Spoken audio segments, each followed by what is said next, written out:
श्री स्वामी समर्थ. श्री गुरुचरित्र अध्याय 9.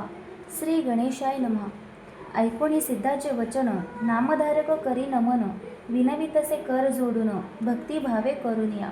श्रीपाद कुरवपुरी असता, पुढे वर्तली कैसी कथा, विस्तारुनी सांग आता, कृपामूर्ती दातारा. सिद्ध म्हणे नामधारका, पुढे झाले अति कवतुका, तया ग्रामी रजक एका, सेवक झाला श्री गुरुचा. नित्य श्रीपाद गंगेसी येती, विधीपूर्वक स्नान करीती, लौकिक व्यवहार संपादिती. त्रैमूर्ती आपण, ऐसे एके दिवशी, श्रीपाद येती स्नानासी, गंगा वाही दाही दिशी, मध्ये असती आपण देखा. तया गंगा तटाकात, रजक असे वस्त्रे धुत, नित्य येऊनी असे नमित, श्रीपाद गुरु मूर्तीसी. नित्य त्रिकाळी येऊनिया, दंड प्रणाम करुनिया, नमन करी अतिविनया. मनोवाक्काय कर्मे, श्रीपाद म्हणती रजकासी, कार्य नित्य कष्ट तोसी, तुष्टलो मी तुझे भक्तीसी, सुखे राज्य करी म्हणती. ऐकता श्री गुरुचे वचन, गाठी पालवी बांधी शकून, विनवितसे कर जोडून, सत्यसंकल्प श्री गुरुमूर्ती. रजक सांडी संसार चिंता, सेवक झाला एक चित्ता, दुरुनी करी दंडवता, मठा गेलिया येणेची परी. ऐसे बहुत दिवसावरी, तो रजक सेवा करी, अंगण झाडे प्रोक्षिवारी, नित्यनेम येणे विधी. असता एके दिवशी देखा, वसंत ऋतू वैशाखा, क्रीडा करीत नदी तटाका, आला राजा म्लेंछ एक. स्त्रियांसहित नावेत आपण, अलंकृत आभरण, क्रीडा करीत गंगेमधून, येता त्याने देखिला, सर्व दळ दोन्ही थडी, अमित असती हत्ती घोडी, मिरविता ती रत्नकोडी, अलंकृत सेवक जना. ऐसा गंगा प्रवाहात, राजा आला खेळत, नाना वाद्ये असे गर्जत, सवे येती थडीयेसी. रजक होता नमस्कारिता, शब्दे झाला दुश्चित, असे गंगेत अवलोकित, समारंभ राजयाचा. विस्मय करी अति मानसी, जन्मोनिया संसारासी, न देखिले सौख्यासी, पशु समान देह आपुला, धन्य राजयाचे जिने, ऐसे सौख्य भोगणे. स्त्रिया वस्त्रे अनेक भूषणे, कैसा भक्त ईश्वराचा, कैसे याचे आर्जव फळले, कवण देव आराधिले, कैसे श्री गुरु असती भेटले, मग पावला ऐशी दशा. ऐसे मनी चिंतित, करीतसे दंडवत, श्रीपाद राय कृपावंत, ओळखिली त्याची मनवासना. रजक म्हणे स्वामी असी, देखिले दृष्टीने रायसी, संतोष झाला मानसी, केवळ दास श्री गुरुचा. तपे आराधोनी देवासी, पावला ऐशा अवस्थेसी, म्हणून चिंतितो मानसी, कृपामूर्ती दातारा. ऐसे अविद्या संबंधेशी, नाना वासना इंद्रियांसी, चाड नाही या भोगासी, चरणी तुझे मज सौख्य.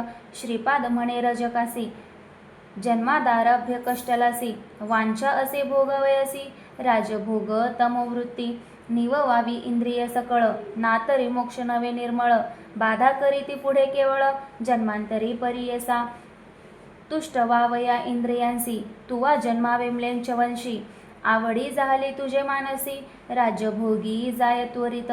ऐकोनी स्वामींचे वचन, विनवी रजक कर जोडून, कृपासागर तू गुरु राजपूर्ण, उपेक्षू नको म्हणतसे, अंतरतील तुझे चरण, द्यावे माते पुनर्दर्शन, तुझा अनुग्रह असे कारण, ज्ञान द्यावे दातारा.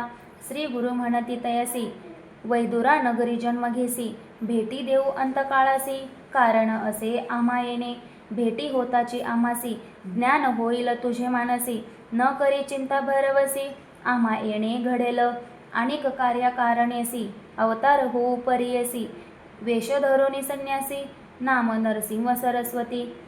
ऐसे तया संबोधोनी, निरोप देती जाई म्हणोनी, रजक लागला तये चरणी, नमन करीतसे तयावेळी.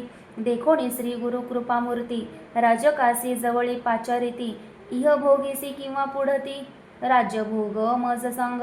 रजक विनवित श्रीपादासी, झालो आपण अपरवयासी, भोगभोगीन बाळाभ्यासी, यौवन गोड राज्यभोग. ऐकोनी रजकाचे वचन, निरोप देते श्रीपाद आपण, त्वरित जाई रे म्हणून, जन्मांतरी भोगी म्हणती. निरोप देताची तये वेळी, त्याजीला प्राण तत्काळी, जन्म झाला म्लेंछ कुळी, वैदुरा नगरी प्रख्यात.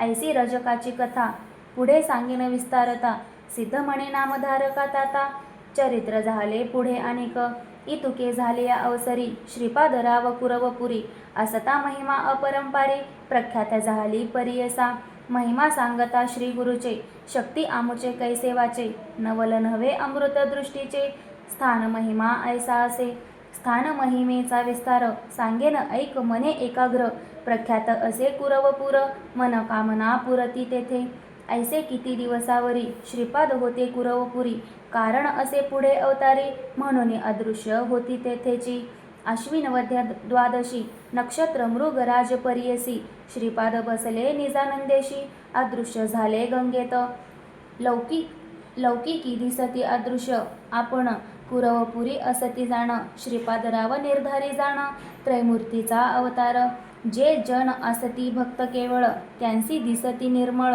कुरवपूर क्षेत्र अपूर्व, असे प्रख्यात भूमंडळी. इति श्री गुरुचरित्रामृते परमकथा कल्पतरो श्री नरसिंह सरस्वती उपाख्याने सिद्ध नामधारक संवादे रजक वर प्रदानम तथा श्रीपाद निजानंद गमनम नाम नवमो अध्याय. श्री गुरुदत्तात्रेयार्पणमस्तु. श्री गुरुदेव दत्त. ओवी संख्या 44.